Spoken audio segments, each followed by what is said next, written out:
దేవుడు ఇశ్రాయేలీయులను బాగు చేయాలని, స్వస్థపరచాలని ఆయన చూస్తూ ఉన్నాడు. కానీ దేవుడు వారిని స్వస్థపరచ వీలు లేనంతగా జనులు దేవుణ్ణి మోసం చేసే పరిస్థితుల్లో ఉన్నారు. ఇశ్రాయేలు ప్రజలే కాదు, క్రైస్తవులుగా చలామణి అవుతున్న చాలామంది ఇదే పరిస్థితుల్లో ఉన్నారు. ఈ పరిస్థితికి గల కారణం ఏంటి అంటే, మనుషుల ఎదుట మనం భక్తిపరులమని కనపరుచుకునే ప్రయత్నం, మనుషుల ఎదుట మనల్ని మనం ప్రార్థనాపరులని, లేదంటే మన మీద ఒక మంచి అభిప్రాయం కలిగే విధంగా మన యొక్క అడుగుజాడలను, నడవడికను బహుశా మనం కనపరచవచ్చు గాక. కానీ దేవుడు పైరూపాన్ని చూసి లెక్కేడుగా. దేవుడు ఏం చేస్తాడంటే హృదయమును బట్టి తీర్పు తీరుస్తాడని గతంలో మనం నేర్చుకున్నామే. దేవుడు పైరూపాన్ని బట్టి లెక్కేసే దేవుడు కాదు. దేవుడు పైరూపాన్ని బట్టి మనల్ని నడిపించే దేవుడు కాదు. దేవుడు పైన చేసే ముఖస్థుతులకు పడిపోయే దేవుడు ఆయన కాదు. ముఖస్థుతికి ఆయన తలొగ్గే దేవుడు కాదు. ఆయనంట హృదయాంతరంగములను పరిశీలించి పరిశోధించగలిగే దేవుడు. దేవునికి స్తోత్రం, హల్లెలూయా. ఇశ్రాయేలు ప్రజల్ని బాగు చేద్దాం అనుకున్నాడు, కానీ దేవుడు వారిలో ఏం కనుగొనలేకపోయాడంటే నిజమైన పశ్చాత్తాపం వారిలో కనబడలేదు. నిజమైన పశ్చాత్తాపం వాళ్ళు పొందలేదు. నిజమైన మారు మనస్సు వారికి కలగలేదు. చాలామంది మాకు రక్షణ కావాలి, మేము రక్షించబడాలి, మేము బాప్తిస్మం తీసుకోవాలని చాలామంది సిద్ధపడతారు. కానీ నిజానికి మనం నీటి బాప్తిస్మం తీసుకోవడం ఇంపార్టెంటా, లేదంటే మారు మనసు పొందడం ఇంపార్టెంటా? రెండు విషయాల దగ్గరికి వచ్చేటప్పటికి అంటే నీటి బాప్తిస్మం, నీటిలో మునగడం ఇంపార్టెంటా, లేదంటే మారు మనసు పొందడం ఇంపార్టెంట్ అంటే దేనికి మీరు ఓటేస్తారు? మారు మనసు మొదట పొందగలిగితే అప్పుడు నీటి బాప్తిస్మం కొరకు మనం ఏమవ్వగలుగుతాం? సిద్ధపడగలుగుతాం. చాలామందికి విమానం అంటే భయం అండి. పైకైతే ఎక్కడానికి సరదానే, ఎక్కేకి మళ్ళీ కిందకి దిగుతాం లేదో డౌటు. భయం కాదు, డౌటు. ఎందుకు? ఈ మధ్య ఎక్కువ యాక్సిడెంట్లు అవుతున్నాయి, 100 మంది చనిపోతూ ఉన్నారు. ఈ 100 మంది చనిపోవటం ఫ్లైట్ జర్నీలు మాని ఇప్పుడు ట్రైన్ జర్నీలు ఎక్కువ చేస్తూ ఉన్నారు. అలాగనుకోండి ట్రైన్ జర్నీ సేఫ్ అనుకుందాం అంటే అది కూడా అట్లనే ఉంది. పట్టాలు తప్పిపోయి ఇంకో పట్టాల మీదకి వెళ్ళిపోతుంది ట్రైన్, అవునా? సో ఎలాగైనా సరే భయమే.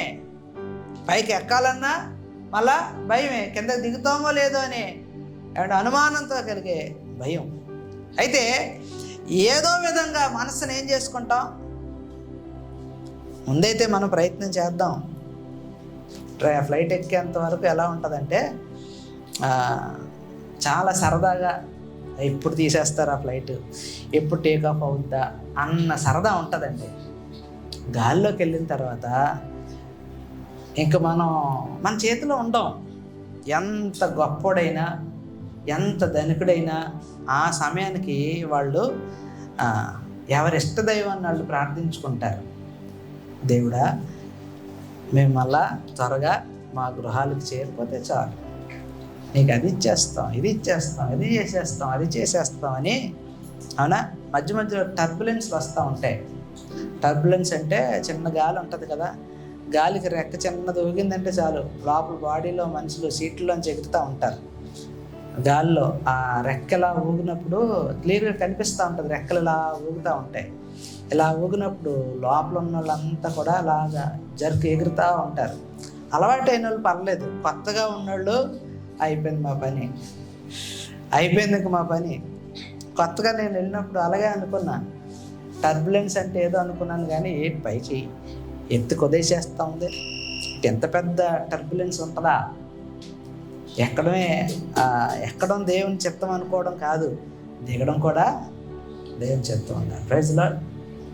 కాబట్టి భారతదేశం అంటే ఏదో సరదాగా బాప్తీసం అంటే ఏదో ఖుషీగా వాళ్ళు పొందుతున్నారని వీళ్ళు పొందుతున్నారని పొందేయటం కాదు. బాప్తీసం అనేది పొందడానికి మనం ఎంత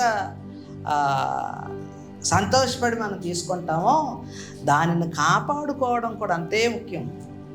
బాప్తీసం అంటే ఎలాంటిది అంటే ఇదిగో మనం వేసుకునే ఒక వస్త్రం లాంటిది, ఇక తెల్ల షర్ట్ లాంటిది, తెల్ల వస్త్రం లాంటిది. రక్షణ జీవితం, రక్షణ వస్త్రం అది. ఆ వస్త్రాన్ని కాపాడుకోవడం కష్టమా సులువా చెప్పండి? వైట్ డ్రెస్ వేసుకున్నారు, కాపాడుకోవడం కష్టమా సులువా? మెయింటైన్ చేయొచ్చా, చేయగలమా? అబ్బో చాలా రిస్ట్రిక్షన్స్ ఉంటాయి. ఎక్కడ జారబడలేం, ఎక్కడ పడుకోలేం, ఎక్కడ కూర్చోలేం, అవునా? ఎక్కడ పెడితే అక్కడ చెయ్యి పెట్టలేం. మనకి ఇలాగ అలవాటు కదా, బస్సులో వెళ్ళినా కారులో వెళ్ళినా ఇక్కడ పెడతాం, ఎక్కడ అంటుకుపోతుందో అనే భయం. సో మెయింటెనెన్స్ అనేది చాలా కష్టం, అవునా? ఒక వైట్ షర్ట్ వేసుకుంటేనే, వైట్ డ్రెస్ వేసుకుంటే మనకు మెయింటెనెన్స్ అంత జాగ్రత్తగా మనం చూసుకుంటామే. అట్లాంటిది రక్షణ జీవితం కొనసాగించటం కూడా అంతే ఏమండి, అంతే కష్టం. అది ఎంతవరకు కష్టము అంటే ఏమంటే కొంతవరకే. మరలా రక్షణ జీవితాన్ని కొనసాగించడానికి కొంతవరకే. ప్రారంభంలో కొంచెం తటపటాయిస్తూ ఉంటాం, కానీ శ్రమల ద్వారా, కష్టాల ద్వారా, లేదంటే సంతోషాల ద్వారా, లాభ నష్టాల ద్వారా, సుఖ దుఃఖాల ద్వారా దేవుడు అనేక అనుభూతులు మన జీవితంలోనికి అనుమతిస్తాడే, రాటు తేలిపోతూ ఉంటాం. ఏది శోధనో, ఏది శ్రమో, ఏది పరీక్షో, ప్రతిదానికి వ్యత్యాసం అర్థమయ్యే వేళ నీ యొక్క రక్షణ జీవితాన్ని ఆనందంగా కొనసాగించగలుగుతావు. దేవునికి స్తోత్రం. మొదట మనకు శోధన అంటే చిన్నపిల్లలు చూడండి, వాళ్ళు ఫస్ట్ అటు ఇటు దొరులుతారు, తర్వాత మోకాళ్ళ మీద అలాగా నిలబడతారు, తర్వాత చెయ్యి గోడ పట్టుకొని కుర్చీ పట్టుకొని లెగుస్తారు, దబ్బని పడిపోతారు.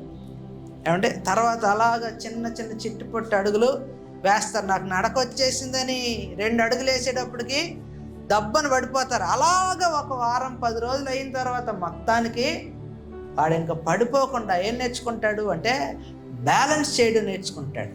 ప్రజలో పిల్లలు బ్యాలెన్స్ చేయడం నేర్చుకుంటారు. ఎలాగా లెఫ్ట్ వైపు బెండ్ అయిపోకుండా, రైట్ వైపు బెండ్ అయిపోకుండా, నీళ్లు పడినప్పుడు జారిపోకుండా వాళ్ళు తమను తాము జాగ్రత్తగా చూసుకుంటారు. వాళ్ళకి ఎంత మెచ్యూర్ అవుతారు అంటే ఏది నీళ్ళో, ఏది నూనె, అంటే ఏ ఫ్లోర్ జారిపోద్దో, ఎక్కడ జారమో, అవునా, ప్రతిదీ కూడా వాళ్ళు అబ్జర్వ్ చేసుకుంటూ వాళ్ళు ముందుకు వెళ్తూ ఉంటారు. దాన్నే జ్ఞానాభివృద్ధి అంటారు. అలాగే దేవుని యొక్క సన్నిధి ఎదుట, లేదా దేవుని ఎదుట రక్షణ పొందిన నేను కూడా అలా ఎదిగిన వాళ్ళమే. రాను రాను జ్ఞానాభివృద్ధి, ఆత్మీయాభివృద్ధి మనలో అభివృద్ధి అవుట వలన ఏది శ్రమో, ఏది శోధనో, ఏది పరీక్షో గ్రహించగలిగే జ్ఞానం, వివేకం దేవుడు అనుగ్రహిస్తాడు. దేవుని యొక్క అనుగ్రహము చేత మనం ఏం చేయగలమంటే విశ్వాస జీవితాన్ని, విశ్వాస యాత్రను ముందుకి సంతోషంగా కొనసాగించగలం. దేవునికి స్తోత్రం, హల్లెలూయా. అంతే, మారు మనస్సు మనకి ఆ విధంగా మనం కలిగితేనే ఈ విధమైన సంతోషకరమైన జీవితాన్ని జీవించగలం. అలాగే రక్షణ పొందడానికి మరొక ప్రక్రియ ఏంటి అంటే పశ్చాత్తాపం. ఎప్పుడు పశ్చాత్తాపం కలుగుతుంది అంటే నేను పాపిని అని ఒప్పుకున్నప్పుడు, నేను పాపిని అని గ్రహించినప్పుడు, నా పాపము నుండి విడిపించడానికి అదిగో రక్షకుడు, విమోచకుడు క్రీస్తు అని నమ్మినప్పుడు నీలో ఏం కలుగుతుందంటే పాప క్షమాపణ పొందాలనే ఆకలి పెరుగుతుంది నీలో. లేదు నేను బైబిల్ అంతా చదివేసిన తర్వాత రక్షణ పొందేసుకుంటాను, ఏమండి ఇంకో 10-20 మంది సాక్ష్యాలు విన్న తర్వాత వాళ్ళ జీవితాలు బాగా ఉన్నాయో లేదో చెక్ చేస్తాను, వాళ్ళు రక్షణ పొందుకున్న తర్వాత ఎన్ని రోజులు కరెక్ట్గా ఉన్నారో చూస్తాను, ఏమండి వాళ్ళు బాప్తిసం పొందుకున్న తర్వాత ఆ సినిమాలు చూస్తున్నారా లేదా, వ్యసనాలు అలవాటు ఉన్నాయా లేదా, వాళ్ళ మాట తీరులన్నీ మారినాయి, అన్నీ కూడా అబ్జర్వ్ చేసి నేను అప్పుడు తీసుకుంటాను. రక్షణ అనేది ఒకవేళ వాడు రక్షించబడిన తర్వాత ఏదో సంథింగ్ అయ్యి వెనక్కి వెళ్ళిపోయాడు అనుకుందాం, అంటే రక్షణ పొందవా? అంతే కదా, అంతే కదా. కోవిడ్ వచ్చింది కదండి, కోవిడ్ మొన్న వచ్చింది కదా. గవర్నమెంట్ అనౌన్స్ చేసింది ఏంటంటే, బాబు వ్యాక్సిన్ వేసుకుంటా నాన్న అంటే చాలామంది వేసుకోలే, ఆ జ్వరం వచ్చేస్తుంది, రియాక్షన్స్ వచ్చేస్తున్నాయి. కొంతమంది ఇలాగే అబ్జర్వ్ చేయాలి, వాడికి పని చేస్తే ఫస్ట్ వేవ్లో అలాగా అందుబాటులో రాలా. ఫస్ట్ వేవ్లో రెమిడిసివియర్ ఇంజెక్షనే దగ్గర దగ్గర 30,000, 40,000, 50,000 కూడా కొనుక్కున్న వాళ్ళు ఉన్నారు. వ్యాక్సిన్ ఎప్పుడైతే అందుబాటులో వచ్చిందో చాలామంది వేసేసుకున్నారు, కానీ కొంతమంది ఆగారు. ఏం జరుగుద్దో చూద్దామని ఆగిన వాళ్ళు తర్వాత ఖచ్చితంగా వేసుకోవడానికి ముందుకు వచ్చారు. ఎందుకని అంటే రోజుకొక గ్రామంలో 10-20 మంది లెగిసిపోతున్నారు. అవునా? వీడు ఇంకలా చూసుకొని ఉంటే ఆ 11వ వాడు ఈడే అవ్వచ్చు అనే భయం ప్రతి ఒక్కరిని ఏం చేసింది, వ్యాక్సిన్ వేసుకోవడానికి తొందర పెట్టింది. లైన్లో నిలబడి మరి స్లాట్లు బుక్ చేసుకొని మరి వ్యాక్సిన్ వేసుకున్నారా లేదా? అంతేనా? ఎప్పుడో ప్రాణం మీదకు వస్తుందనే భయం. రక్షణ కూడా అలాగే పొందుకోవాలి. చాలామంది అంటారు, యేసుబాబుని నమ్ముకుంటే, మీ యేసుక్రీస్తుని నమ్ముకుంటే పరలోకం అంట, నమ్మకపోతే నరకం అంట. నమ్మితే పరలోకం, నమ్మకపోతే నరకం అని కాదు. యేసుక్రీస్తుని నమ్మాలి. నమ్మే ముందు నీలో ఈ 2 ఉండాలి. ఏంటి? మొదట మారు మనసు, రెండవది పశ్చాత్తాపం, మూడవది ఇదిగో యేసుక్రీస్తు రక్షకుడు, పాప విమోచకుడు, శాప విమోచకుడు అనే నమ్మిక నీలో కలిగితేనే. అంతే తప్ప బుడుంగని మునిగిపోతే నీలో రక్షణ నువ్వు రక్షించబడతావనే గ్యారంటీ లేదు. రక్షించబడిన వారు కూడా ఎంతమంది పరలోక రాజ్యం వెళ్తారో గ్యారంటీ లేదు. ఒక నిర్ణీత సమయం ఉంటుందంటే పరలోకంలో, ఒక నిర్ణీత సమయం ఉంటుందంటే. ఏ సమయం? ఆరాధించే సమయం, దేవుణ్ణి ఘనపరిచే సమయం. దేవునికి స్తోత్రం, హల్లెలూయా. ఏంటా నిర్ణీత సమయం అంటే దేవుణ్ణి ఆరాధించటానికి, దేవుణ్ణి మహింపరచడానికి. పరలోకంలో కూడా అనేక రాజ్యాలు ఉన్నాయంట. పరలోకంలో అనంత విషయంలో అనేక రాజ్యాలు. ఈ భూమి దేవుని యొక్క సృష్టిలో ఎలాంటిదంటండి, నలుసంతా. మనకు తెలియని సృష్టి చాలా ఉంది. శాస్త్రవేత్తలు కనుగొన్నది 10%. శాస్త్రవేత్తలు కూడా గ్రహించలేని, శాస్త్రవేత్తల కన్నులు, ఆ యొక్క టెలిస్కోపు యొక్క కన్నులు కూడా చూడలేనంత నిశితమైన సృష్టి ఇంకా చాలా ఉంది.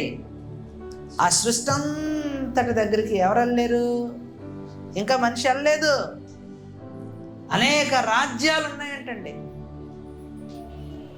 దేవుడు ఒక్కొక్కరికి టైం స్లాట్ కేటాయిస్తాడంట.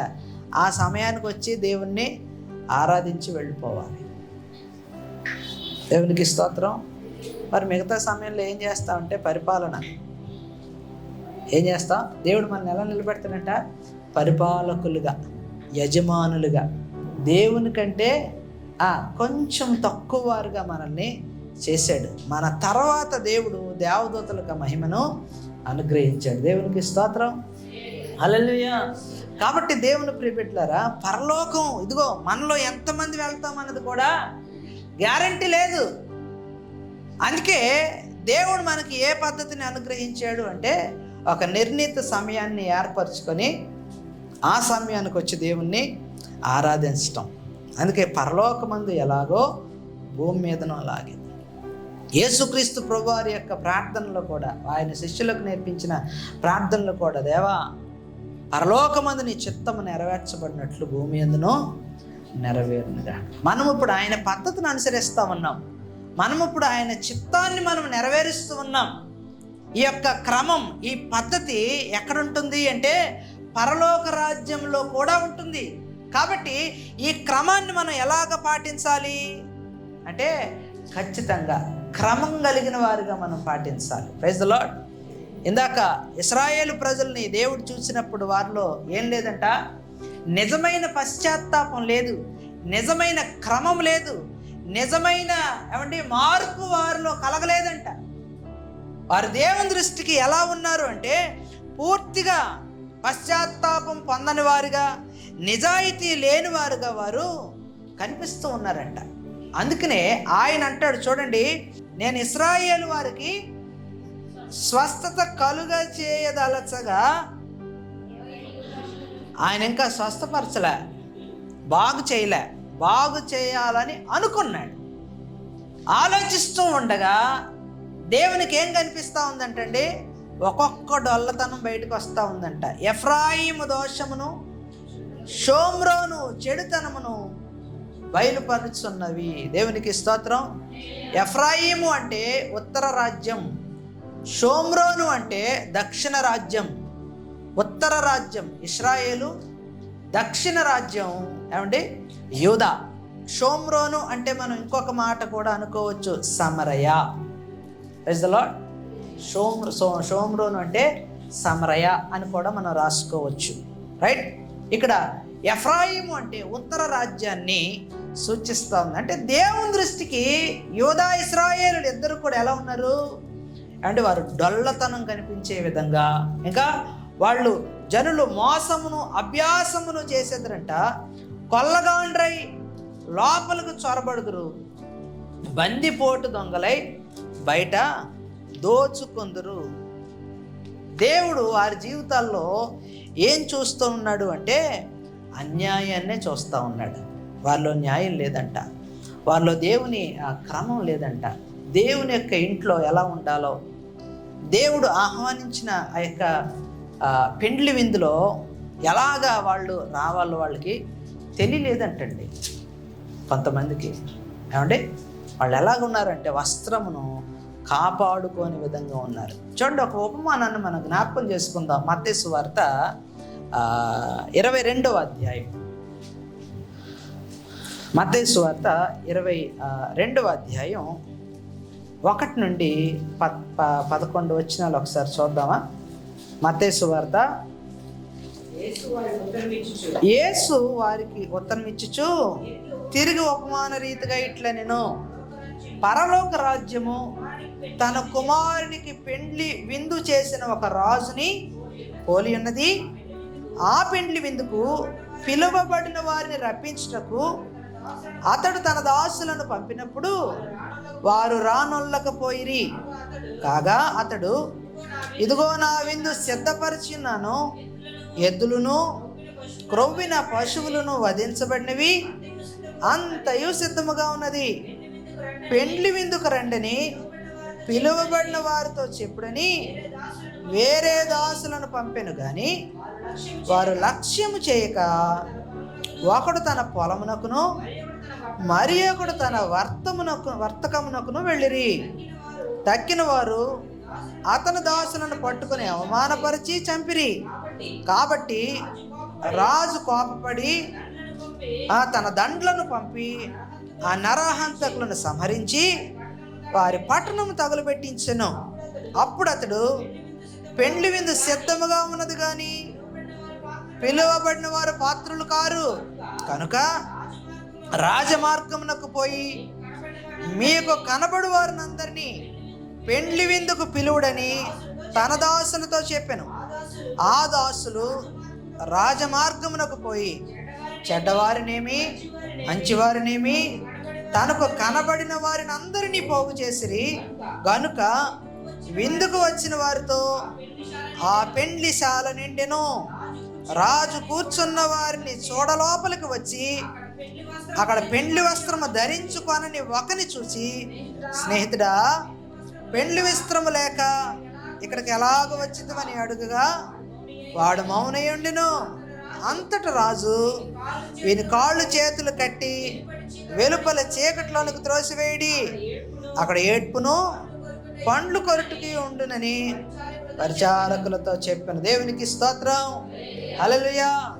సరి అయిన మార్పు లేకపోతే, సరి అయిన మారు మనస్సు లేకపోతే, జాగ్రత్తగా వినండి, సరి అయిన పశ్చాత్తాపం, పాప క్షమాపణ పొందకపోతే వారికి పరలోక రాజ్యము ఉండదు.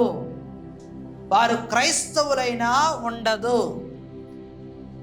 రక్షణ పొందిన వారైనా ఉండదు. రక్షణ పొందని వారికి ఎలాగూ ఉండదు, రక్షణ పొందిన వారికి కూడా ఉండదు. ఎందుకు ఉండదో మనం ఈ యొక్క ఉపమానం ద్వారా చూద్దాం. ఈ యొక్క ఉపమానంలో మనం 2 భావాలు లేదా 2 పోలికలు మనము చూడొచ్చు. ఈ యొక్క ఉపమానంలో యేసుక్రీస్తు ప్రభువారు ఉదహరించింది పాలస్తీనా పెండ్లి సాంప్రదాయం, రైట్? ఈ పెండ్లి సాంప్రదాయం యొక్క విందు ఎలా జరుగుతుంది పాలస్తీనాలో అంటే, విందుకు ఆహ్వానిస్తారు కానీ వాళ్ళు ఏం చెప్పరు అంటే సమయం చెప్పరు. మరి ఏం చేస్తారు? అంతా సిద్ధమైన తర్వాత, ఏ సిద్ధం? విందంతా కూడా సిద్ధపరిచిన తర్వాత పిలుస్తారంట. పిలిచినప్పుడు వీళ్ళు ఎలా వెళ్ళాలి అంటే విందుకు సిద్ధపడి వెళ్ళాలి. మళ్ళీ ఎట్లా పెడితే అట్లా వెళ్ళిపోవడానికి లేదు. యేసుక్రీస్తు ప్రభువారు సీమోను పేతురింటికి వెళ్ళినప్పుడు సీమోను పేతురంట యూదుల పారంపర్యాచారం ప్రకారంగా ఏమివ్వాలి? కాళ్ళు కడుక్కోవడానికి నీళ్ళు ఇవ్వాలి, తుడుచుకోవడానికి వస్త్రం ఇవ్వాలి, అవునా? కానీ సీమోను పేతురు అది ఇవ్వలేదంట. తద్వారా ఆ యొక్క కార్యమును ఎవరు జరిగించినారు అంటే ఒక వ్యభిచారి అయిన స్త్రీ, మగ్దలేనే మరియా, ప్రైజ్ ఆమె యేసుక్రీస్తు పాదాలను ఏం చేసిందంటే తన కన్నీటితో కడిగింది, విలువైన అత్తరుబుట్టి బద్దలు కొట్టింది. ఆ యొక్క కన్నీటితో కడిగిన పాదాలను స్త్రీకి గౌరవార్థంగా సూచించబడే తల వెంట్రుకలతో తుడిచింది, అత్తర్ను ఆ యొక్క కాళ్లకు పూసింది, తన పెదవులతో ముద్దాడింది. వాళ్ళు సనుక్కున్నప్పుడు యేసుక్రీస్తు ప్రభువారు ఇలా అన్నారు, పేతురు, నేను నీ ఇంటికి వచ్చినప్పుడు నువ్వేం చేయలేదు? కాళ్ళు కడుక్కోవడానికి నీళ్ళు ఇవ్వలే, వస్త్రం ఇవ్వలే. కానీ ఈమె అట్లా కాదు, నన్ను బహుగా ప్రేమించి విస్తారమైన ఆమె పాపములు క్షమించబడినట్లుగా ఆమె నా నా యొక్క పాదములను ముద్దాడుతూనే ఉందయ్యా. అమ్మా, సమాధానం కలిగిందని వెళ్ళిపో. విస్తారంగా నన్ను ప్రేమిస్తున్నావు కాబట్టి నీ విస్తారమైన పాపములే ఉన్నవి. దేవునికి స్తోత్రం, హల్లెలూయా. విస్తారమైన పాపములు క్షమించని వెళ్ళి ఇంకా సమాధానంగా వెళ్ళిపో. కాబట్టి విందుకు అంతా సిద్ధపరిచిన తర్వాత సేవకులు ఏం చేస్తారంట? పిలుపునిస్తారు. మీరు పల్లెటూరుకి వెళ్ళండి, మన ఆంధ్రప్రదేశ్లో పల్లెటూరుకి వెళ్ళండి. పల్లెటూరు అంతా కూడా మహా అయితే ఒక 50, 80, 100 గడపలు ఉంటాయేమో, అవునా? ఏదైనా ఒక తంతు, ఏదైనా విందు, ఏదైనా భోజనాలు ఏర్పాటు చేస్తే ఏమండి, భోజనాలు స్టార్ట్ అయ్యేంత వరకు ఎవరో ఉండరు. అన్నీ కూడా మరి ఇప్పుడు అంతే బఫెట్ సిస్టమ్ వచ్చేసింది. కానీ ఒకప్పుడు ఏ భోజనాలు అయ్యి?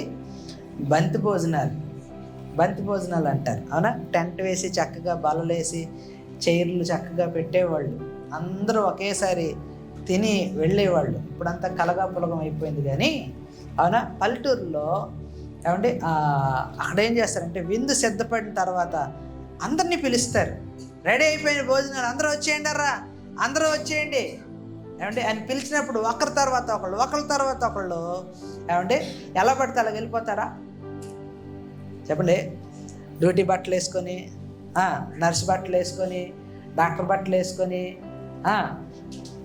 తలబాగా కట్టుకొని వెళ్ళిపోతారా? లేదు. విందుకు ఎలా వెళ్తారు? సిద్ధపడి వెళ్తారు, అవునా? అలాగే ఈ యొక్క పిలుపుని ఎలా ఇస్తారంట అంటే సిద్ధపడడానికి పిలుపునిస్తారంట. ఈ యొక్క రాజు చూడండి, రాజు విందు సిద్ధమైంది అని పంపించినప్పుడు ఎవరినంటండి? తన దాసులను పంపించినప్పుడు వాళ్ళు ఏం చేశారంటండి? రాలేదంట. వాళ్ళు అసలు వినిపించుకోలేదంట, పట్టించుకోలేదంట. పైపెచ్చు వెళ్ళిన వారిని ఏం చేశారంటండి? కొట్టి చంపేశారు. విందును తృణీకరించిన వారు ఎవరు అంటే యూదులు. తన దాసులను తిట్టి, కొట్టి, అవమానించి చంపిన వారు ఎవరు? యూదులు. ఇక్కడ పిలుపు కోసం పిలవటానికి వెళ్ళిన వారు ఎవరో తెలుసా? దేవాది దేవుడైన యొక్క ప్రియకుమారుడైన దేవుని కుమారుడైన యేసుక్రీస్తు ప్రభువారిని దేవాది దేవుడి లోకానికి పంపించాడు. ఇశ్రాయేలీయుల మధ్యకు పంపించాడు, యూదులకు మధ్యకు పంపించాడు. కానీ వారు ఆయన పిలుపును, ఎవరి పిలుపును? దేవుని పిలుపును వాళ్ళు అంగీకరించలేదు. వారు దేవుని పిలుపుకు లోబడలేదు. దేవుని యొక్క పిలుపును తృణీకరించారు, తిరస్కరించారు. దేవుడు పంపించిన ఆయన కుమారుణ్ణి, తన దాసుని తృణీకరించి, విసర్జించి, కొట్టి, తిట్టి చంపేశారు. చంపి అంటారు, గో ఆయన రక్తము మా మీదను మా పిల్లల మీదను పన్నుగాక. అంటే క్రీస్తు శకం 70 సంవత్సరం తర్వాత రోమా చక్రవర్తి అయిన టైటస్ యూదులందరినీ కూడా చిత్రవధలకు గురి చేసి చంపేశాడు. ఏం చేశాడంట చూడండి, 22వ అధ్యాయంలో పెండ్లి విందుకు 4వ వచనం చదువుతున్నాను. పెండ్లి విందుకు రండని పిలువబడిన వారితో చెప్పుడని వేరే దాసులను పంపెను. కానీ వారు లక్ష్యము చేయక ఒకడు తన పొలమునకును మరి ఒకడు తన వర్తకమునకును వెళ్ళిరి. తక్కిన వారు అతని దాసులను పట్టుకొని అవమానపరిచి చంపిరి.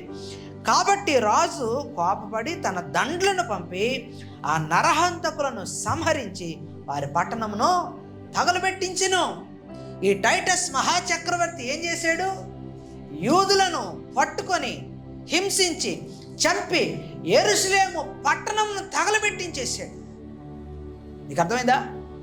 తన దాసుని తృణీకరించినందుకు, తన దాసుని లక్ష్యం చేయనందుకు, తన దాసుని అవమానపరిచినందుకు, హింసించినందుకు, బాధించినందుకు, చంపినందుకు యూదులు మూల్యం చెల్లించాల్సిన పరిస్థితి వచ్చింది. దేవునికి మహిమ కలుగును గాక. హల్లెలూయా. యేసుక్రీస్తు ప్రభు వారి పట్ల ఆయన ఏ విధంగా వాళ్ళు ప్రవర్తించారో వారికి ఈ విధమైన గతి పట్టింది. 2, దేవుడు వివాహ విందులో ఎందుకు ఆహ్వానించాడంట అంటే సంతోషాన్ని పంచుకోవటానికి. చూడండి అక్కడ రాయబడి ఉంటుంది, మొదటి వచనం, 2వ వచనం. పరలోక రాజ్యము తన కుమారునికి పెండ్లి విందు చేసిన ఒక రాజును పోలింది. ఆ పెండ్లి విందుకు పిలువబడిన వారినందరినీ రప్పించుటకు అతడు తన దాసులను పంపినప్పుడు వారు రానొల్లకుండిరి. 8వ వచనం. అప్పుడు అతడు పెండ్లి విందుకు సిద్ధముగా ఉన్నది గాని పిలువబడిన వారు పాత్రులు కారు గనుక రాజమార్గములకు పోయి మీరు కనబడు వారినందరినీ పెండ్లి విందుకు పిలువడని తన దాసులతో. ఆ దాసులు రాజమార్గములకు పోయి చెడ్డవారిని మీ మంచివారిని మీ అతని కనబడిన వారందరినీ పోగు చేసిరి గనుక విందుకు వచ్చిన వారితో ఆ పెండ్లిశాల నిండెను. విందుకు ఎందుకు ఆహ్వానించాడు రాజు అంటే తన సంతోషంలో పాలు పంపులు పొందడానికి. యూదులకు మొదటగా ఆ యొక్క వర్తమానాన్ని పంపించాడు కానీ వాళ్ళు తిరస్కరించారు. కాబట్టి తర్వాత ఆ యొక్క ఆహ్వానం ఎవరికి వెళ్ళిందంటండి? తిరస్కరించిన వారికి. ఎందుకు వెళ్తుంది? ఎవరికి వెళ్ళిందంట చూడండి, రకరకాల కారణాలతో వాళ్ళు తిరస్కరించారంట. 5వ వచనం అంటాడు కదా, ఒకళ్ళు ఎక్కడికి వెళ్ళిపోయారంటండి? పొలంలోకి వెళ్ళిపోయారంట. మరొకరు ఎక్కడికి వెళ్ళిపోయారంట? వ్యాపారం చేయడానికి వెళ్ళిపోయారంట. దేవుడు యూదుల్ని కాదు మనల్ని కూడా ఆహ్వానిస్తున్నాడు. మన దేవుని యొక్క సన్నిధిలో కలిగే, దేవుడు అనుగ్రహించే సంతోషంలో, దేవుడు అనుగ్రహించే ఆనందంలో ఇదిగో మనం కూడా ఏం చేయాలంటే పాలు పంపులు పొందాలి. అవునా? ఒక్కొక్కరు ఇదిగో ప్రార్థన ఉంది అంటే పనులు పెట్టుకుంటూ ఉంటారు. ప్రార్థన ఉంది అంటే నాకు వాళ్ళు వచ్చారంటారు. ప్రార్థన ఉందయ్యా అంటే వీళ్ళు వచ్చారంటారు. ప్రార్థన ఉందయ్యా అంటే బయటికి వెళ్ళాలంటారు. ప్రార్థన ఉందయ్యా అంటే ఫలానా పని ఉందంటారు. ప్రార్థన ఉన్నదంటే ఏమంటే ఏవేవో కారణాలు కలగజేసుకుంటారు, ఏవేవో పనులు కల్పించుకుంటారు. ఎందుకంటే ప్రార్థనకు అక్కడికి వెళ్ళకూడదు. ప్రార్థన ఎలాగైనా సరే ఆగిపోవాలంటే ఏదో ఒక కారణం ఉండాలి. ఆ కారణం ఉండాలంటే ఏదో పని కల్పించుకోవాలి. ఇలాగా ఏమంటే యూదులే కాదు, చాలా వరకు నేటి క్రైస్తవులు కూడా దేవుని సన్నిధిలో దేవుని యొద్ద పొందే ఆనందాన్ని చాలా సులువుగా, చాలా సున్నితంగా, చాలా తెలివిగా తిరస్కరిస్తున్నారు, తృణీకరిస్తున్నారు. నీకు అర్థమైందా? చాలా సున్నితమైన విషయం ఇది దేవుని దృష్టిలో. ఎందుకంటే మనం ఎంతండి, చిన్న నలుసులో నలుసంతా. ఆయన ఎవరంటండి? ఆకాశం ఆయన సింహాసనం, భూమి ఆయన పాదపీఠం అంట. ఆయనే ఇగో నా సంతోషంలో మీరు పాలు పంపులు పొందండి అంటే ఏది? ఆయనే మనల్ని సృజించాడు. ఆయన మనల్ని తన పోలిక చొప్పున, తన స్వరూపం చొప్పున కలుగజేశాడు. కానీ ఎందుకో ఆయన సన్నిధిలో పొందే సంతోషంలో, ఆయన ఇచ్చిన యొక్క ఆహ్వానాన్ని మన్నించకుండా, ఆయనతో గడిపే ఆనందకరమైన సంతోషకరమైన సమయాన్ని గడపకుండా సాకులు చెప్పుకుంటూ, కోరుండి పనులు కల్పించుకుంటూ, దేవుని యొక్క సన్నిధిని, దేవునితో గడిపే ఆనందమైన సమయాన్ని దొంగిలిస్తూ, వేరే వేరే వేరే విషయాలకు, వేరే వేరే వ్యక్తులకు ప్రాధాన్యతనిస్తూ దేవుని సమయాన్ని పాడు చేసుకుంటూ ఎవరిని మోసగిస్తారు? చెప్పండి, ఎవరిని మోసగిస్తారు? ఇక్కడ అంటాడు మొదటి మాటలోనే, అది ఆ పరలోక రాజ్యము తన కుమారునికి పెండ్లి విందు చేసిన ఎవర రాజు? దేవాది దేవుడు కదా, సృష్టికర్త అయిన దేవుడు కదా. ఎవరిది వివాహం? తన కుమారుని వివాహం. ఎవరు పెండ్లి కుమార్తె? ఇగో సిద్ధపడిన సంఘము కాదా? సిద్ధపడిన సంఘము కాదా? అలంకరించబడే సంఘము కాదా?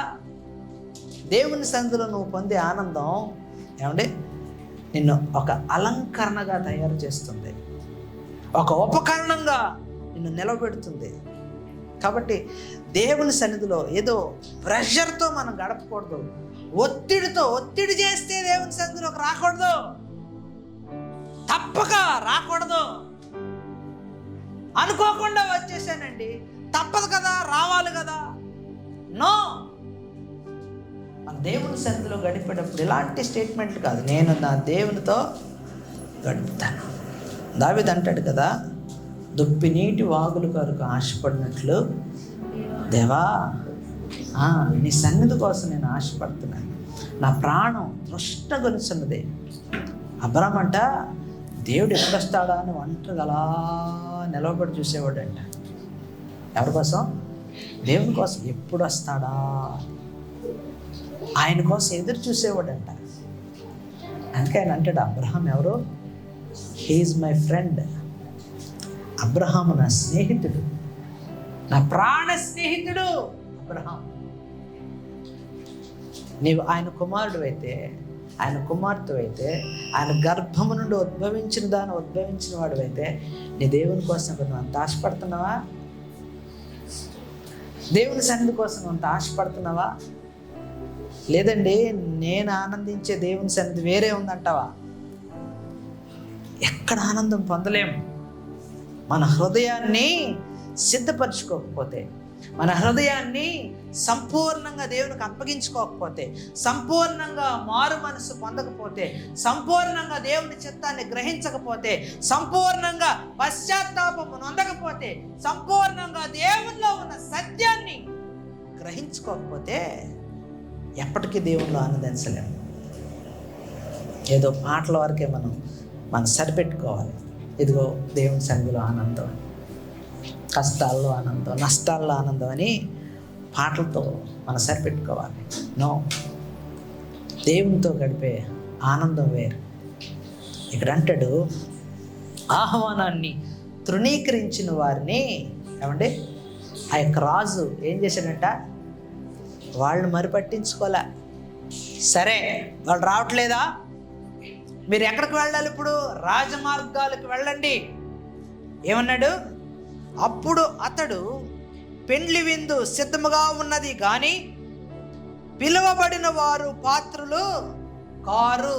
ఎందుకు పాత్రులు కారు? వారు ఇష్టపడలేదండి రావడానికి, వాళ్ళు తృణీకరించారండి రావటానికి, పనులు కల్పించుకున్నారండి రావటానికి, సహవాసాన్ని వాళ్ళు ఇష్టపడలేదండి. అందుకు వాళ్ళు దానికి పాత్రులు కారు. కాబట్టి గనుక రాజమార్గమునకు పోయి మీకు కనబడు వారినందరినీ పెండ్లి విందుకు పిలువుడని తన దాసులతో చెప్పెను. ఆ దాసులు రాజమార్గములకు పోయి చెడ్డవారినేమి మంచివారినేమి తమకు కనబడిన వారిని అందరినీ పోగు చేసిరి. ప్రైజ్ ద లార్డ్, హల్లెలూయా. పిలువబడిన వారు తృణీకరించారు కాబట్టి వారికి ఆ యొక్క విందులో పాల్గొనే అర్హతను కోల్పోయినారు. కానీ ఎవరు వెళ్ళారంట? అర్హత లేని వారు వెళ్ళారు, అనర్హులుగా ఎంచబడిన వారు వెళ్ళారు. వారిలో మంచివారు కానీ, చెడ్డవారు కానీ, పాపులు కానీ, దుష్టులు కానీ, వీళ్ళందరికీ కూడా ఆ యొక్క పిలుపు వెళ్ళిందంట, ఆహ్వానం వెళ్ళిందంట. అయ్యో మేము పాపులమే, అయ్యో మేము తక్కువ వారమే, అయ్యో మేము అందులోనికి వెళ్ళడానికి యోగ్యులం కామే అన్న వారికి ఏ వెళ్ళిందంటే ఆ యొక్క ఆహ్వానం, ఆ పిలుపు వెళ్ళినప్పుడు వారు కూడా, జాగ్రత్తగా వినండి, ఇక్కడ వారు కూడా ఏమవ్వాలి? సిద్ధపడే వెళ్ళాలి. ఆహ్వానం వచ్చింది కదా అని వెళ్ళిపోవడానికి లేదు, వాళ్ళు కూడా సిద్ధపడి వెళ్ళాలి. ఎవరికి తగ్గట్టుగా? ఆ విందుకు తగినట్టుగా వారు కూడా సిద్ధపడి వెళ్ళాలి. Praise the lord. వాళ్ళు కూడా ఎలా పెడితే అట్లాగా వెళ్ళలేదంట. అయితే ఇక్కడ చూడండి, అందరూ వెళ్ళారు బాగానే, శాలంతా నిండిపోయిందంట. అయితే చూడండి, ఆ విందుకు వచ్చిన వారితో ఆ పెండ్లి చాలా నిండెను. రాజు కూర్చున్న వారిని చూడ లోపలికి వచ్చి, ఎవరు వచ్చారంట?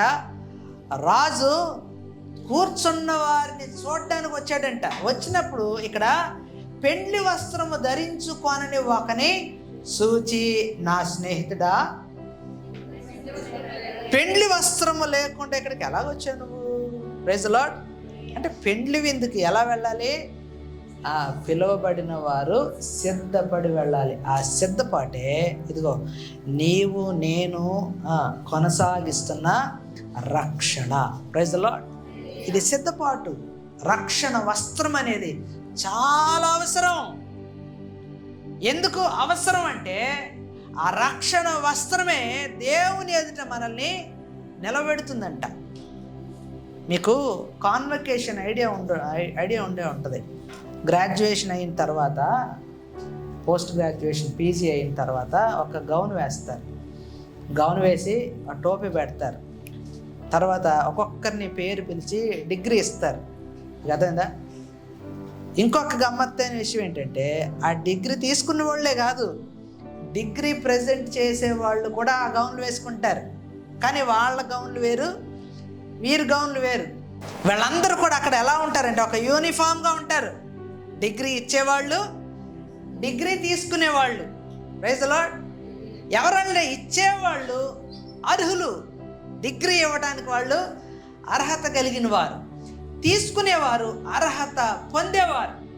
ఇప్పుడు ఆ సభలో ఉండేవారందరూ కూడా ఎలా ఉండాలి? డిగ్రీ పొందాలి అంటే ఆ వస్త్రం ఉండాలి. Praise the lord. అవునా? అలాగే మనందరము కూడా డిగ్రీ పొందాల్సిన వాళ్ళం. మనందరము కూడా ఆయన రాజ్యంలో అతిథులుగా ఉండాల్సిన వాళ్ళం. ఆయన ఇచ్చే గొర్రెపిల్ల వివాహోత్సవంలో జరిగే పెళ్లి విందులో పాలు పంపులు పొందాల్సిన వాళ్ళం. ఇప్పుడు మన దగ్గర ఏముండాలి అంటే ఆ వస్త్రం ఉండాలి. ఆ వస్త్రం ఉండాలి. ఆ వస్త్రము ఎవరికి ఇవ్వబడుతుంది అంటే పిలువబడిన వారికి, పిలుపు నొందిన వారికి, పిలుపు పొందుకున్న వారికి ఆ వస్త్రం ఇవ్వబడుతుంది. నువ్వే స్థితిలో ఉన్నా, ఏ పరిస్థితుల్లో ఉన్నా, ఇదిగో నేను ఆయన నా సొంత రక్షకునిగా నేను అంగీకరిస్తున్నాను. ఆయన అనుగ్రహించే యొక్క సంతోషంలో నేను పాలు పంపులు పొందుతాను. ఏమండి? అలాంటి సిద్ధపాటు ఒకవేళ ఈరోజు నీకుంటే నువ్వు ఎక్కడుంటావు? విందుశాలలో ఉంటావు. లేదంటే ఆ వ్యక్తి ఎక్కడున్నాడట?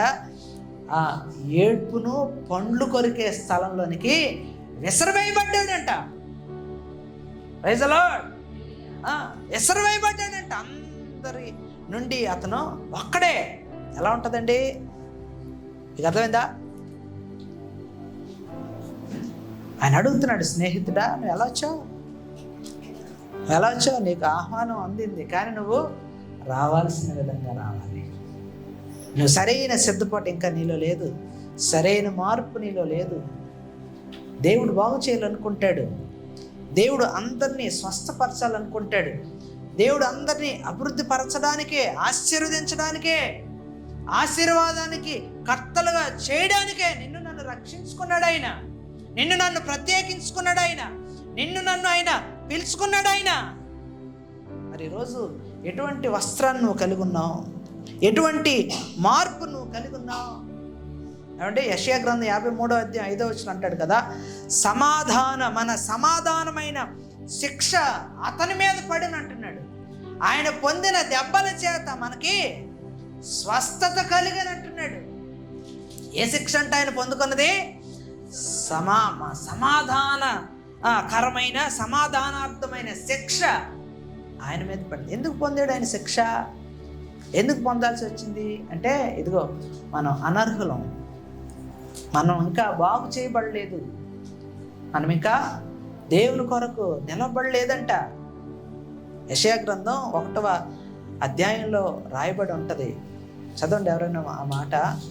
అండ్ వారి యొక్క గాయములు అరికాలు మొదలుకొని నన్నెత్తు వరకు, తల వరకు స్వస్థత కొంచెమైనను లేదు.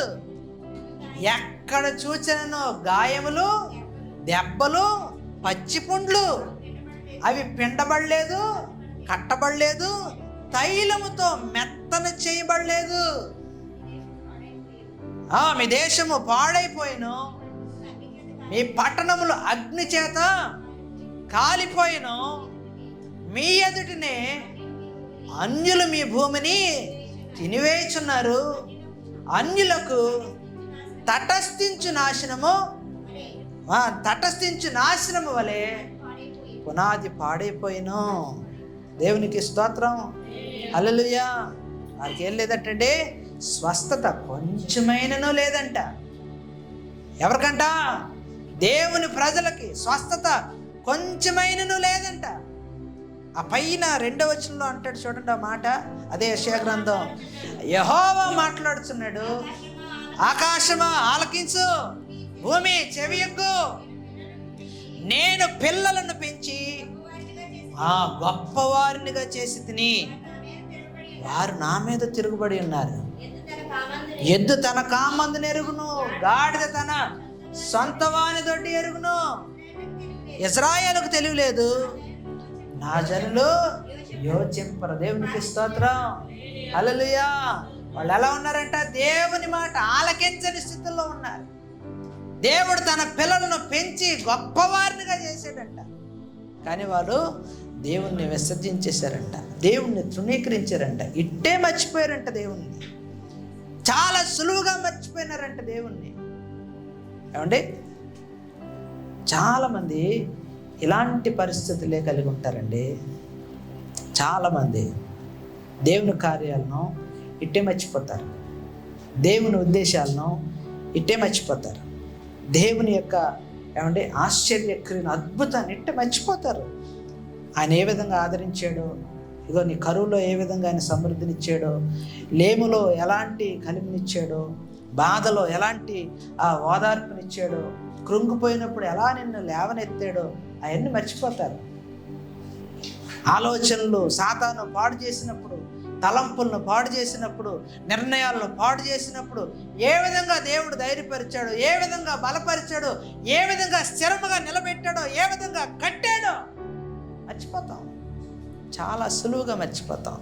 ఎందుకో దేవునితో కొనసాగడానికి, ఎందుకో దేవునిలో నిలబడడానికి, ఎందుకో ప్రార్థించడానికి, ఎందుకో కనిపెట్టడానికి, ఎందుకో విజ్ఞాపన చేయడానికి ఆసక్తి కనపరచం. గొలియాతునే చూస్తూ ఉండిపోయారంటే ఇశ్రాయేలీలందరూ. ఎవడు ముందుకు రాలేదు, ఒక్క దావీదు తప్ప. మేము చేయలేం, మేము ముందుకు వెళ్ళలేం, అయ్యో అనుకున్నారు తప్ప. ఎవడైనా వెళ్తే బాగున్ను అనుకున్నారు తప్ప. మనలో కూడా ఇలాంటి బలవంతులు, ఇలాంటి ఆజానుబాహులు ఉంటే బాగున్ను అనుకున్నారు తప్ప. ఇదిగో ఎవడు కూడా సున్నతి లేని ఫిలిష్తీయుడు జీవము కలిగిన దేవుని ఎదుట ఏ పాటు వాడని ఎవడైనా అన్నాడా? ఒక్కడ అనలేదంటే సైన్యంలో నుండి. సైన్యంలో లేని ఎవడో ఒక వ్యక్తి, ఒక పిల్లోడు వచ్చి మాట్లాడంట, సున్నతి లేని ఫిలిష్తీయుడు జీవము కలిగిన దేవుని ఎదుట అసలు వీడు ఏ పాటి వాడు? Praise the lord. మన దేవుని సంఘంలో ఉన్నాం, దేవుని శరీరంలో ఒక అవయంగా ఉన్నాం. నీవు ఆ ఘనత, నీవు ఆ యొక్క గుర్తింపు నువ్వు పొందకపోతే, నీవు కలిగి ఉండకపోతే, దేవుడు ఆ యొక్క గ్రహింపు వేరే ఒకరికి ఇస్తాడు నిన్ను సిగ్గుపరచడానికి. వేరొకరిని లేవనెత్తాడు నిన్ను సిగ్గుపరచడానికి. వేరొకరిని హెచ్చిస్తాడు నిన్ను సిగ్గుపరచడానికి. వేరొకరిని బలపరుస్తాడు నిన్ను సిగ్గుపరచడానికి. ఎందుకు వేరే వాళ్ళు ఎవరికో అవకాశం ఇవ్వాలి? పిలుపు నీది, దర్శనం నీది, రక్షణ నీది, దీవెన నీది, ఆశీర్వాదం నీది, హెచ్చింపు నీది, దేవుని యొక్క రాజ్యంలో చోటు స్థానం నీది. ఎవరికో ఎందుకు వెళ్ళాలి? అన్నీ ఏశావే. కానీ యాకోబు ఎందుకు వెళ్ళిపోయాడు? యాకోబు పొందుకుని వెళ్ళిపోయాడు. తన అన్నయ్యకి ఒక్కటి కూడా అన్నీ అడుక్కున్నాడంట. యాషోయ్యా, నా కోసం ఒక్కటైనా ఉందా? నా కోసం ఒక్క అవకాశం అయినా ఉందా? దేవుడు నీకు ఇప్పుడు అవకాశం ఇచ్చాడు, మనకు అవకాశం ఇచ్చాడు. ఈ అవకాశాన్ని ఎందుకు వాడుకోకూడదు? ఈ అవకాశాన్ని ఎందుకు సద్వినియోగం చేసుకోకూడదు? దేవుడు ఇచ్చిన రక్షణ ఎందుకు పాడు చేసుకుంటావు? దేవుడు నీకు ఇచ్చిన ఆ యొక్క ప్రార్థన జీవితాన్ని ఎందుకు పాడు చేసుకుంటావు? దేవుడు నీకు ఇచ్చిన ఆత్మీయ స్థితిని ఎందుకు పాడు చేసుకుంటావు? దేవుడు నీకు ఇచ్చిన ఆధిక్యతను, అవకాశాలను ఎందుకు పాడు చేసుకుంటావు? నీది ఆశీర్వాదం, నీది దీవెన, నీది దేవుని యొక్క హృదయంలో చోటు. మరొకరు ఆ యొక్క స్థానాన్ని భర్తీ చేయడానికి వీల్లేదు. నీ స్థానం నీదే, అది ఎవరికో వెళ్ళిపోవడానికి వీల్లేదు. ఎవరో ముక్కు ముఖం తెలియలేని వాళ్ళకి వెళ్ళడానికి వీల్లేదు. మంచివాళ్ళేమి చెడ్డవాళ్ళేమి అందరికీ వెళ్ళిందంట. ఆహ్వానించబడిన వారు తిరస్కరించడం వల్ల చెడ్డోళ్ళకి, మంచోళ్ళకి, పాపులకి, పనికిమాలిన వాళ్ళందరికీ కూడా వెళ్ళిందంట. వారు పొందుకున్నారంటే ఆ యొక్క ఆధిక్యత. దేవుడు ఈరోజు అట్టి స్థానాన్ని మనలాంటి వాళ్ళకి ఇచ్చాడు. ఆ స్థానం మనదే. ఆ చెడ్డవారు మనమే, ఆ పాపులు మనమే, ఆ పనికిమాలిన వాళ్ళు మనమే. విందుశాలలో ప్రవేశించే ఒక ఆధిక్యత ఈరోజు నీకు నాకు దక్కింది. అసలు పెండ్లి వస్త్రం ఏంటో మనకు తెలియదు, కానీ దేవుడు రక్షణ వస్త్రాన్ని ఇచ్చాడు. ఆయన ప్రియకుమారుని త్యాగము ద్వారా యూదులు ఆయన కొట్టి, అవమానించి, నిందించి, అపహాస్యం చేసి చంపేశారంట. ఆయన త్యాగమే ఈరోజు నీకు నాకు రక్షణ వస్త్రంగా నిన్ను నన్ను కప్పింది. రక్షణ వస్త్రంగా ఆయన రాజ్యంలో ప్రవేశించే ఒక అర్హతనిచ్చింది. Praise lord. yes. దేవుడు అంటే చూడండి, 2వ వచనం, హోషేయ గ్రంథం 7వ అధ్యాయం 2వ వచనం. దేవుడు వారి క్రియలను చూచినప్పుడు వారు ఎలా ఉన్నారంటే, తమ క్రియల చేత వారు చిక్కుపడి ఉన్నను, అవి నా సముఖముననే జరిగినను, మన చెడుతనము ఆయన జ్ఞాపకము చేసుకొనడని తమలో తాము అనుకునిరి. దేవునికి స్తోత్రం. అనుకొందురు. Praise lord. తమలో తాము అనుకుందురు అని రాయబడి ఉంది ఇక్కడ. ఏమంటారట? వారి క్రియలను దేవుడు చూచినప్పుడు తమ చెడుతనము జ్ఞాపకము చేసుకొనడని వాళ్ళు తలంచుకుంటూ ఉన్నారంట. మన దేవుడేలే, మనోడేలే, మనల్ని క్షమించేస్తాడులే, ఆయన ప్రేమమయుడు, ఆయన కరుణామయుడు, ఆయన దయామయుడు, ఆయన వాత్సల్యం కలిగినాడు. కాకుండా సరే ఒక 2 రోజులు ఉపవాసం ఉంటే ఆయన క్షమించేస్తాడులే అనే ఒక రకమైన నిర్లక్ష్యం. బొటబొటామని కన్నీళ్లు కారిస్తే కరిగిపోతాడులే అనే నిర్లక్ష్యం. నో, అన్ని వేళలా అది పనికిరాదు. దేవుడు పైరూపాన్ని చూసే దేవుడు కాదు. ఏమండి? దేవుడు కన్నీటిని నాట్యముగా మార్చగలిగే దేవుడు కదా. మరి అది ఎలాంటి కన్నీరుని నాట్యంగా మారుస్తాడు? కంట్లో నుంచి వచ్చే కన్నీళ్ళ, లేదంటే హృదయ భారం నుండి కార్చబడే కన్నీరా? అవునా? హృదయపు లోతును. ఎందుకంటే దేవునికి ఇష్టమైన బలి అంటే ఇది విరిగి నలిగిన హృదయం. దేవుని కోసం మనం విరిగి నలిగిపోవాలంట. ఆ హృదయం దేవునికి ఇష్టమైంది అంటే. దేవునికి స్తోత్రం. దేవుడు సమస్తాన్ని చూడగలడు. దేవుడు అన్నిటినీ ఎరుగుతాడు. ఆయన దృష్టికి మరుగైంది ఏది లేదు. ఏమంటే ఎవరు మనల్ని చూసినా చూడకపోయినా, ఏమంటే దేవుడు నన్ను చూడటం లేదులే అని తలంచడం మన యొక్క బుద్ధి పొరపాటు. అలాగే ఎవరైనా తలిస్తే దేవుడు నన్ను చూడట్లేదు అని తలిస్తే మనం త్వరగా శోధనలో పడిపోతామంట. మీకు అర్థమైందా? దేవుడు నన్ను చూస్తున్నాడు అనే స్పృహ అనుకుంటే పాపం చేయడానికి ఆలోచిస్తాం. అవునా? దేవుడు నన్ను చూడలేదు అనుకున్నాడు ఒక వ్యక్తి. ఏం తెచ్చుకున్నాడు? నాశనం తెచ్చుకున్నాడు. తన భార్య నాశనం తెచ్చుకుంది. భర్త చనిపోయాడు, అయ్యో ఇప్పటికైనా మారాలని లేదు.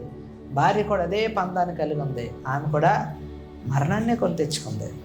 దేవుని దృష్టికి మరుగైంది ఏది లేదంట. చూడండి, కీర్తనల గ్రంథం 10వ అధ్యాయం 4-5 వచనాలు ఒకసారి చదువుతారా ఎవరైనా? కీర్తనల గ్రంథం 10వ అధ్యాయం 4-5 వచనాలు త్వరగా. దుష్టులు పొగరెక్కి యెహోవా విచారణ చేయడని అనుకొందురు. దేవుడు లేడని వారు ఎల్లప్పుడూ యోచించుదురు. వాడెల్లప్పుడూ భయము మానుకొని ప్రవర్తితులు ఉన్నతమైన వారి దృష్టికి అందకుండును. వారు తమ శత్రువులందరినీ చూచి తిరస్కరింతురు. దేవునికి స్తోత్రం, హల్లెలూయా. ఎవరంటే వాళ్ళు? దుష్టులు పొగరెక్కి, ఓన్ ప్రైడ్, పొగరంటది. దుష్టులు పొగరెక్కి యెహోవా విచారణ చేయడని అనుకుంటారంట. దేవుడు లేడని వారెల్లప్పుడూ యోచిస్తారంట. వాడు ఎల్లప్పుడూ కూడా వాళ్ళకి అదే పని అంటండి. వాళ్ళు దేవుడు ఉన్నాడని వాళ్ళు ఎప్పుడు అనుకోరంట. వాళ్ళు ఎప్పుడు ఎలా అనుకుంటారంటే వాళ్ళల్లో వాళ్ళే, వీళ్ళు వాళ్ళల్లో వాళ్ళే ఎప్పటికప్పుడు దేవుడు లేడులే, దేవుడు చూడలేదులే, దేవుడు చూడట్లే అని తమలో తాము అనుకుంటారంటండి. వాళ్ళ కన్నులకి ఎప్పుడు కూడా దేవుని యొక్క ఉన్నతమైన న్యాయ విధులు వాళ్ళకి కనపడవంట. దేవుడు న్యాయవంతుడని వాళ్ళు గుర్తించరంట. ఎందుకంటే దానికి గల కారణం ఏంటంటే వారిలో ఉన్న పొగరు, వారిలో ఉన్న దుష్టత్వం, ఆ పొగర కారణం. దేవుడు లేడని ఎవరు అనుకుంటారంట? బుద్ధిహీనులు. ఆ బుద్ధిహీనతకు కారణం పొగరే. మార్చుకోవడానికి ఇష్టపడరు, మారడానికి ఇష్టపడరు, వినటానికి ఇష్టపడరు, సమర్థించుకోవడానికి ఎక్కువ చూస్తూ ఉంటారు, సర్ది చెప్పుకోవడానికి ఎక్కువగా చూస్తారు, తీర్పు తీర్చడానికి త్వరపడతారు. పొగరు. వాళ్ళు దేవుని యొక్క న్యాయ విధులు ఎప్పటికీ కూడా గ్రహించరంట. కానీ చూడండి, పాపాలు ఒకవేళ వాళ్ళే తమ పాపాన్ని ఒప్పుకుంటే కనుక 103వ కీర్తన 12వ వచనం ఒకసారి చదువుదాం. కీర్తన గ్రంథం 103వ కీర్తన 12వ వచనం. వాళ్ళు కనుక మారే అవకాశం కనుక ఉంటే, తమను తాము మార్చుకుంటే, అక్కడ అంటారు చూడండి, పడమటికి తూర్పు ఎంత దూరమో ఆయన మన అతిక్రమములను మనకు అంత దూరపరచి ఉన్నాడు. దేవునికి స్తోత్రం, హల్లెలూయా. ఆయన మనకు అంత దూరపరుస్తాడంట అతిక్రమాన్ని. ఎంత? తూర్పు పడమర కలుస్తాయండి, ఎప్పటికైనా కలవంట. ఒకవేళ మనం ఆయన సన్నిధిలో మన పాపాన్ని ఒప్పుకుంటే ఆయన మన నుండి మన అతిక్రమాల్ని అంత దూరపరుస్తాడంట. ఎంత దూరంగా? తూర్పు పడమర కలవలేనంతగా. అలాగే హెబ్రీలకు రాసిన పత్రిక 10వ అధ్యాయం 17వ వచనం ఒకసారి చూద్దాం. హెబ్రీలకు రాసిన పత్రిక 10వ అధ్యాయం 17వ వచనం చదువుకొని ముగించేసుకుందాం. మరొకరు ప్రకటన గ్రంథం 20వ అధ్యాయం 12వ వచనం. వారి పాపములను వారి అక్రమములను ఇక ఎన్నటికీ చాలండి, ఒప్పుకుంటే చాలంట. దేవుడు ఏమంటాడు? వారి పాపములను వారి అక్రమములను ఇకను ఎన్నటికీ జ్ఞాపకము చేసుకోనాను. ఎప్పుడు ఇది కండిషన్? పాపను ఒప్పుకుంటే. ఒప్పుకోకపోతే వాడికి పొగరెక్కువ. ఒప్పుకుంటే దేవుడు ఏమంటున్నాడు? ఇగో వారి యొక్క దుష్టత్వం నుండి, వారి అతిక్రమం నుండి తూర్పుకి పడమరకి ఎంత దూరమో నేను అంత ఎడం చేస్తాను. ఇక నేను ఎన్నటికీ కూడా ఏం చేయనంటున్నాడు? వారి పాపాలను, అక్రమాలను నేను ఇంకా జ్ఞాపకం చేసుకోను. దేవునికి స్తోత్రం. ఆయన మాట అన్నాడంటే అది ఆ మాట మీద నిలబడతాడా? నిలబడ్డా? మాట ఇచ్చి తప్పే దేవుడా? తప్పని దేవుడు ఆయన? చెప్పండి. తప్పని వాడు, అయితే మనం ఏం గ్రహించాలి, మనం ఎక్కడ ఉండడానికి మనం ప్రయత్నం చేయాలి అంటే ఆఖరిగా ప్రకటన గ్రంథం 20వ అధ్యాయం 12వ వచనం చదువుకుందాం. ప్రకటన గ్రంథం 20:12. మరియు గొప్పవారేమి కొద్దివారేమి మృతులైన వారందరూ ఆ సింహాసనం ఎదుట నిలువబడి ఉండుట చూచితిని. అప్పుడు గ్రంథములు విప్పబడిను, మరియు జీవ గ్రంథమును వేరొక గ్రంథము విప్పబడిన. దేవునికి స్తోత్రం, హల్లెలూయా. గ్రంథములు విప్పబడిను. ఆ గ్రంథము సింగులరు, ఏమండి, సింగులరు ప్లూరల్ వర్డ్, అవునా? గ్రంథములు. ఈ గ్రంథములలో ఏముంటాయంటే మన అతిక్రమాలు పాపాలు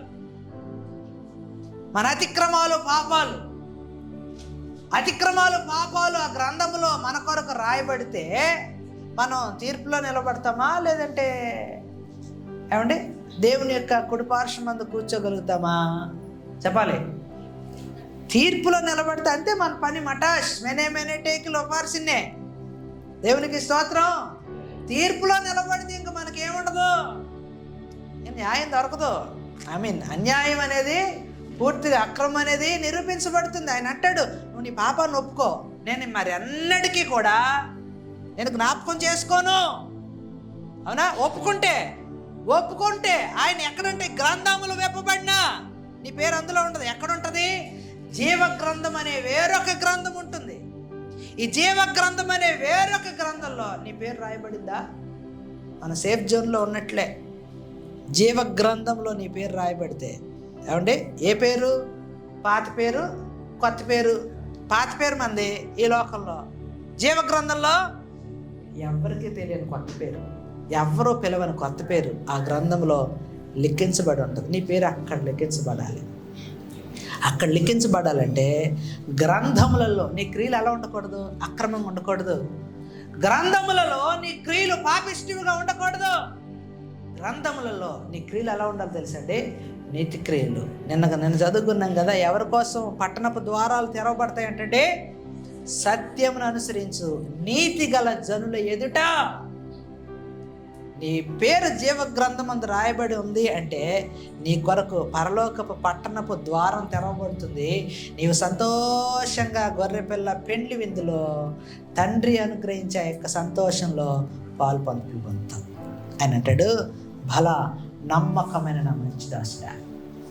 లేకపోతే ఆయన ఏమంటాడు, ఓ స్నేహితుడా, ఏమయ్యా, నీకు ఉండాల్సిన వస్త్రం లేదు, నీ పేరు కూడా లేదు, దయచేసి గెట్ లాస్ట్. నువ్వు ఎవరో కూడా నాకు తెలియదు. Praise the lord. కాబట్టి దేవుని ఎదుట ఏముంది? తీర్పుల గ్రంథం ఉంది, మన క్రియలను చూపించే గ్రంథాలు ఉన్నాయి, రక్షించే జీవ గ్రంథం ఉంది. రైట్? కాబట్టి ఒక నిర్ణయానికి రా. దేవుడు బాగు చేద్దామనే ఆలోచన కలిగి ఉన్నాడు. దేవుడు నిన్ను ఉద్ధరించాలని, స్వస్థపరచాలని, అభివృద్ధి చేయాలని, దీవించాలని, ఆశీర్వదించాలని, ఆయన రాజ్యానికి తీసుకొని వెళ్ళాలని ఆయన ఎంతో ఆశపడుతున్నాడు. మరి ఈరోజు నీ నిర్ణయం ఏంటి? నీ విశ్వాసం ఎటువైపు ఉంది? ఇంకా తర్వాత చూద్దాంలే, రేపు చూద్దాంలే, ఎల్లుండి చూద్దాంలే, ఈ నెల వద్దులే, వచ్చే నెల బలలో పాలు పంపులు పొందుదాంలే, అప్పటి వరకు నేను ఇంకా చాలా చేయాల్సినవి ఉన్నాయి. కొంతమందికి ఇంకా అదే ఉంది, కొంతమందికి అది ఇంకా టైం ఉంది, మార్చుకుంటారు, టైం ఉంది, ఇంకా నేను చేంజ్ అవ్వాలి, టైం ఉంది, ఇంకా చాలా ఉన్నాయి, నేను తీర్చుకోవాల్సిన మొక్కులు చాలా ఉన్నాయి, తిరగాల్సిన తిరుగులు చాలా ఉన్నాయి, ఏమంటే అనుభవించాల్సిన సరదాలు ఇంకా చాలా ఉన్నాయి. సమయం లేదండి, సమయం లేదు. వస్తానన్న దేవుడు ఆలస్యం చేయకుండా ఆయన వస్తూ ఉన్నాడు. ఆలస్యం చేయొద్దు. దేవుడు ఇప్పుడే నీకు సమయం ఇచ్చాడు. ఈ సమయాన్ని ఆయన కుమారుడైన యేసుక్రీస్తు ప్రభువారి యెడల విశ్వాసం ఉంచి ముందుకి కొనసాగించాలి. 2, మన పాపాన్ని ఒప్పుకోవాలి, విడిచిపెట్టాలి. 3, దేవుని యొక్క తీర్పులు న్యాయమైనవని గుర్తించాలి. ఆయన న్యాయమైన తీర్పులు ఇదిగో నీవు నేను ఎదుర్కోలేము. ఆయన న్యాయమైన తీర్పులు నీవు నేను ఎదుర్కోలేం. ఆయన తీర్పులోనికి రాక, తీర్పులోని మనం నిలబడకుండా జీవ గ్రంథమందు నా పేరు లిఖించబడాలి. అలా లిఖించబడాలంటే దేవుని సంఘంలో అనుక్షణము స్తుతిస్తూ, సేవిస్తూ, ప్రార్థిస్తూ, కృతజ్ఞతాస్తుతులు చెల్లిస్తూ మన సమయం అంతా కూడా ఎవరితో గడిపేవారుగా మనము ఉండాలి అంటే దేవునితో గడపగలిగితే ఆయన నిత్యమైన కృప, ఆయన సహవాసం, ఆయన సమాధానం మనకి ఎల్లప్పుడూ తోడుగా ఉంటుంది. అట్టి మహాకృప దేవుడు ఈ అంత్య దినాల్లో, ఈ కడవరి దినాల్లో ఇక్కడున్న ప్రతి ఒక్కరికి, మాటలు ఆలకిస్తున్న ప్రతి ఒక్కరిపై ఆయన సమాధానం, ఆయన రక్షణ, ఆయన క్షమాపణ, ఆయన యొక్క క్షేమం నిత్యమైన రాకడ పర్యంతం మీ అందరికీ తోడుగా ఉండి నడిపించునుగాక. ప్రార్థన చేసుకుందాం. దయచేసి అందరూ తల వంచండి, కళ్ళు మూసుకోండి, ప్రార్థన చేద్దాం. పరిశుద్ధ ప్రేమ గల తండ్రి, మీ పరిశుద్ధ నామమునకు లెక్కలేని ఉన్నారు. ఎత్తబడిన ప్రతి మాట మందరి హృదయాలు ఫలింపచేయండి. ఎదుగో ప్రభా, నీవు మా ఎడ్ల ఎటువంటి బాధ్యత తీసుకుంటున్నావో ఆ బాధ్యతకు తగిన వారంగా, నీ పిలుపుకు తగిన వారంగా, నీ ఆహ్వానంకు తగిన వారంగా లోబడే జీవితాలు మాకు దయచేయండి. మమ్మల్ని ప్రతి ఆయా రోజు మార్చుకుంటూ నీ పాదాల యొద్ద అనుదినము అనుక్షణము ప్రతి విషయాన్ని నేర్చుకుంటూ ఇదిగో ప్రభు నీ కుమారులుగా, నీ రాజ్య వారసులుగా, రాజ్య సంబంధులుగా చేర్చబడులాగా ప్రభు చూపించండి. నేను మమ్మల్ని చూడట్లేదులే అనే అజాగ్రత్త మేము కలిగి ఉండకుండా సాతాను కలిగించే ప్రతి అపోహల నుండి అవి మేము తొలగి ఇక నిత్య రక్షణకు కారకుడైన యేసుక్రీస్తు ప్రభువారి యొక్క కౌగిలిలో అయా సదాకాలము మేము హత్తుకుని నిలబడినట్లు కృప చూపించమని విన్న ప్రతి మాట వీళ్ళందరి హృదయంలోనూ ప్రత్యేకంగా బోధించిన నా హృదయంలో మీరే స్థిరపరిచి బలపరచమని యేసు పరిశుద్ధ నామమున అడిగి పొందుకుని మా పరమ తండ్రి. ఆమేన్, ఆమేన్, ఆమేన్.